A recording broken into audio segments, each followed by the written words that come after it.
Quinta-feira, 20 de agosto. A Red Bull anuncia que Max Verstappen assinou até o fim de 2030. Não era uma renovação necessária. O contrato dele já ia até 28. Ele escolheu colocar mais 2 anos em cima disso. Domingo, 23 de agosto. Zandvoort. Última corrida da história do GP da Holanda. Casa dele, arquibancada toda laranja. Verstappen largou em sétimo, perdeu o carro na última curva, ainda na primeira volta, bateu forte no muro e abandonou. 3 dias separam essas duas cenas. E o mais interessante é o que ele disse sobre a batida. E a pista ainda estava molhada naquele trecho, ele achou que dava para acelerar e que foi cedo demais. Guarda essa frase, porque ela vai fazer muito sentido mais pra frente. Aqui não interessa discutir se ele renovou ou não, isso já aconteceu. O que interessa é o tamanho da aposta que existe dentro dessa assinatura. Verstappen tem 28 anos, ele está provavelmente dentro dos melhores anos de pilotagem da vida dele, e acabou de comprometer os próximos 4 com uma equipe que hoje é a quarta força do grid, e que não venceu nenhuma corrida esse ano, e que está mais perto do 5º colocado do que do próprio líder. Eu vou destrinchar essa decisão em 3 partes. O que ele está arriscando, o que ele estaria abrindo mão se saísse e o que exatamente ele comprou ao assinar esse contrato. E tem uma coisa que eu vou guardar lá para a terceira parte. Em maio desse ano, dentro da fábrica em Milton Keynes, a Red Bull mostrou uma coisa específica para o Max, para o pai dele e para o empresário dele. E essa reunião, segundo o que foi reportado na Holanda, explica essa assinatura muito melhor do que qualquer comunicado oficial. Vamos começar pelo risco, porque ele é maior do que a maioria das análises está admitindo. Para entender o tamanho da aposta, você precisa olhar para o piloto e para a equipe separadamente, porque os dois estão em pontos completamente opostos da curva. Começamos pelo piloto.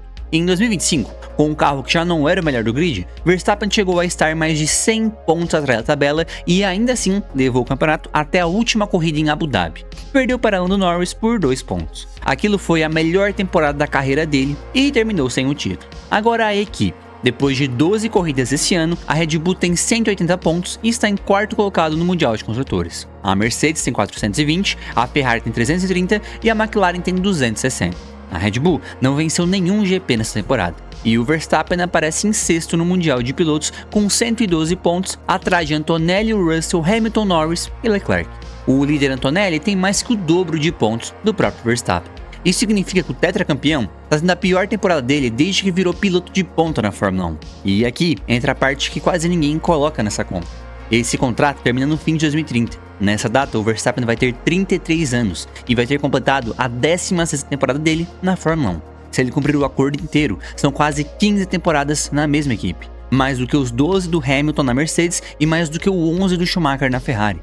Só que tem um detalhe. O próprio Verstappen já disse mais de uma vez que não pretende ficar na Fórmula 1 indefinidamente. Ele nunca deu uma data, mas deixou claro que existe um fim bem planejado. Traduzindo isso para o que importa, esse contrato pode perfeitamente ser o último grande contrato dele na carreira. E a aposta fica pesada justamente por isso. A gente não tá falando de um piloto de 22 anos que perde 2 anos e recupera depois. A gente tá falando de alguém que talvez esteja gastando o último terço da carreira dentro de um projeto que ainda está sendo consertado. Se a Red Bull levar 2 temporadas para voltar a brigar por título, 27 e 28 saem da conta. Sobram 29 e 30, com ele chegando perto dos 33. E esse cenário é ruim, mas ele é totalmente plausível. Então a pergunta óbvia é por que um piloto desse nível aceitaria correr esse risco tendo Mercedes e McLaren na frente da tabela? E a resposta começa por uma coisa que o torcedor subestima muito, que é o quanto a saída era realmente boa. Primeiro, um esclarecimento importante, porque isso aqui é fato reportado e não boato de rede social. As conversas existiram. A imprensa britânica reporta que o empresário do Verstappen conversou com a McLaren durante este ano sobre uma vaga em 27. E o The Race afirma que houve conversas genuínas com a McLaren e Mercedes ao longo do último ano. O contrato anterior, que ia até 28, tinha cláusula de desempenhos ligada à posição dele no campeonato na pausa de verão. Se ele quisesse sair no final dessa temporada, ele podia. Ele tinha a porta aberta e escolheu não passar por ela. Agora olha para onde essa porta dava. A McLaren tem Norris e Piastri, campeão e 3º lugar do ano passado, os dois com contrato e com dupla consolidada. A Mercedes tem o Russell e Antonelli, e o Antonelli é o líder do campeonato agora com 60 pontos de vantagem. Ou seja, as duas equipes que são na frente da Red Bull hoje não tinham um assento vago esperando por ele. Teria que existir uma ruptura para abrir espaço. E tem um segundo ponto, que é menos comentado e mais importante do que parece. A Red Bull dá ao Verstappen uma coisa que praticamente nenhuma outra equipe grande daria, que é liberdade total para correr fora da Fórmula 1. Ele disputa GT3, ele tem a própria equipe de automobilismo, ele corre onde ele quer e com o que ele quer. Ele mesmo já deixou claro que conversar com outra equipe nem faria sentido se essa liberdade não viesse junto. Pode parecer detalhe de bastidor, mas para um cara que ficou publicamente irritado com o regulamento desse ano, a ponto de chamar os carros de Fórmula E com esteroides, ter uma válvula de escape fora da Fórmula 1 não é um luxo, é o que mantém ele interessado no esporte. E é por isso que essa frase dele, dita depois da renovação, é a mais reveladora de todas. Ele afirmou que nunca sentiu vontade de trocar a equipe só por trocar, e que esteve mais perto de se aposentar do que ir para outro lugar. E preste atenção no tamanho disso. A alternativa real que estava na mesa não era Mercedes ou McLaren. A alternativa era parar.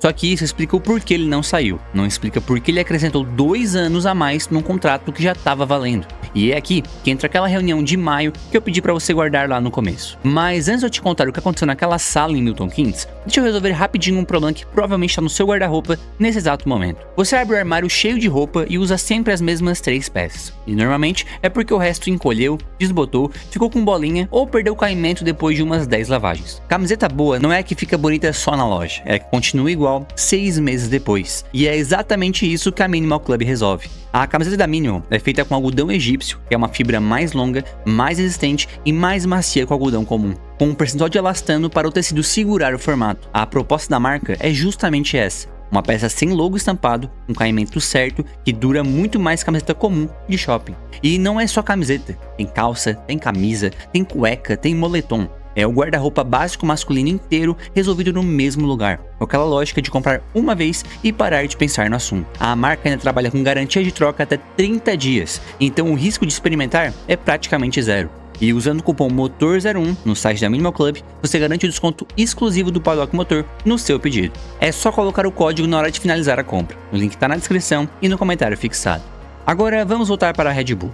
Em maio desse ano, com a temporada já mostrando que a Red Bull não ia brigar por nada, Lohan Mekies chamou o Verstappen, o pai dele, Jos, e o empresário para irem até a fábrica. Segundo o que foi publicado na imprensa holandesa, Mekies preparou uma apresentação e mostrou em detalhe 3 coisas: o plano de desenvolvimento do carro, o estágio real do projeto do motor e quem ele pretende contratar para as posições técnicas mais importantes da equipe.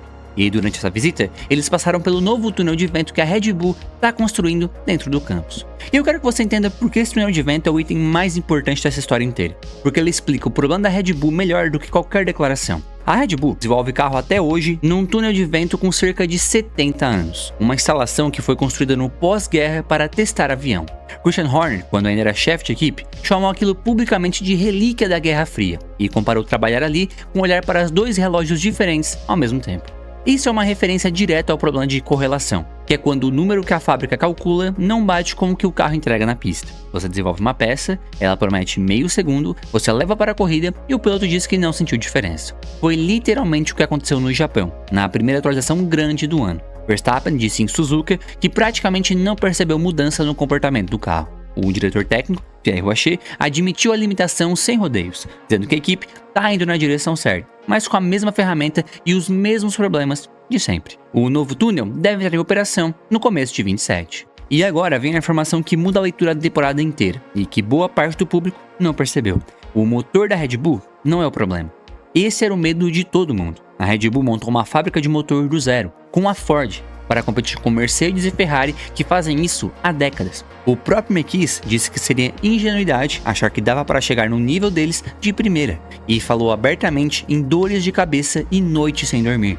Só que a unidade de potência entregou. A própria Fórmula 1, na análise oficial sobre a renovação, aponta que a Red Bull colocou na pista um dos melhores motores do grid logo de saída. E em provas onde a potência decide, os carros com motor Red Bull Ford aparecem bem. Na Hungria, os 4 carros equipados com essa unidade de potência terminaram entre os 10 primeiros. O gargalo é o chassi, é o RB22. O carro nasceu com problema de peso, acima do mínimo do regulamento, e passou meses sendo corrigido. Nasceu com dificuldades de equilíbrio e de aderência. O próprio Verstappen, quando perguntado, respondeu que o problema era um pouco de motor, mas principalmente de gripe e balanço. E olha o que isso significa para a decisão dele.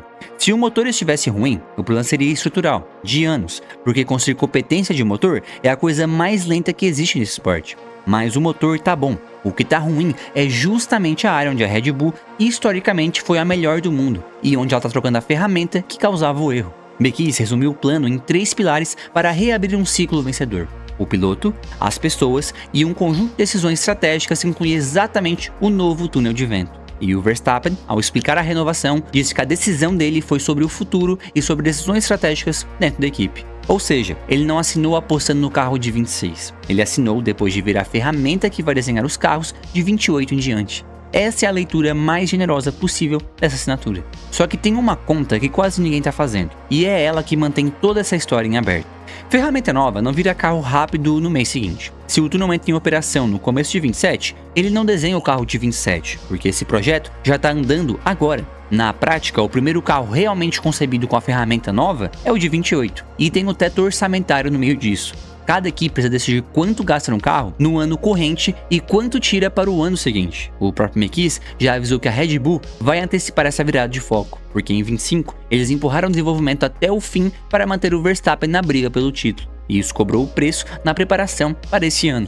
Traduzindo, a Red Bull está escolhendo, de forma consciente, sacrificar parte do presente. Some isso a 2 coisas e você chega no cenário realista. 2026 já era. 2027 é o ano de transição, com um carro projetado ainda na ferramenta antiga. O primeiro ano em que a reconstrução pode aparecer inteira é 2028.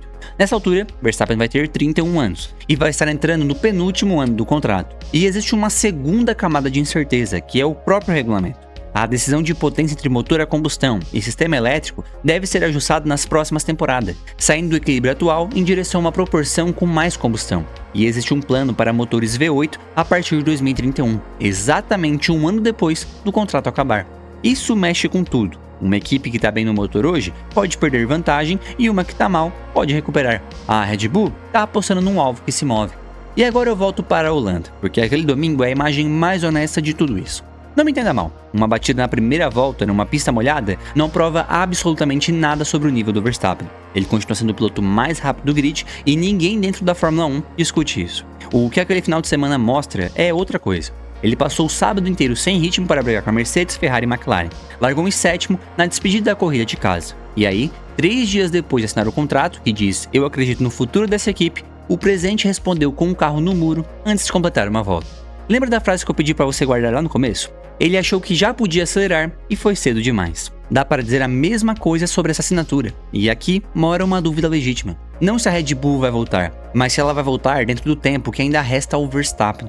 Agora eu quero dar a minha leitura, e eu vou tentar ser justo com os dois lados. Na minha opinião, essa aposta é bem mais racional do que a manchete faz parecer por 3 motivos concretos. O primeiro é que o pior cenário possível, que era a Red Bull ter errado o motor, não aconteceu. Eles acertaram a parte mais difícil e erraram a parte que eles sabem consertar. O segundo é que a alternativa não existe de verdade. Os 2 melhores carros do grid estão com as duplas fechadas, e o próprio Verstappen colocou a aposentadoria na mesa antes de colocar uma troca de equipe. E o terceiro é o que mais pesa. As reportagens sobre o contrato anterior indicam que ele tinha cláusula de desempenho, e a leitura predominante do paddock é que cláusulas parecidas continuam existindo no novo acordo.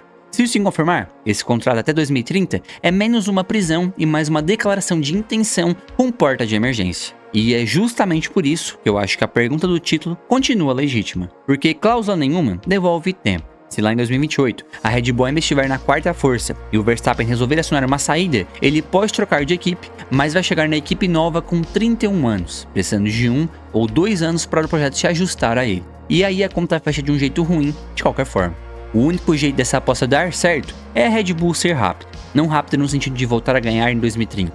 Isso já é tarde demais. Rápido no sentido de colocar um carro capaz de vencer corrida no meio de 27 e um carro de título em 28. Se acontecer, o Verstappen vai ter feito uma das apostas mais inteligentes da história recente do esporte, ganhando com a mesma equipe que o formou num 3º ciclo depois de todo mundo achar que a Red Bull tinha acabado.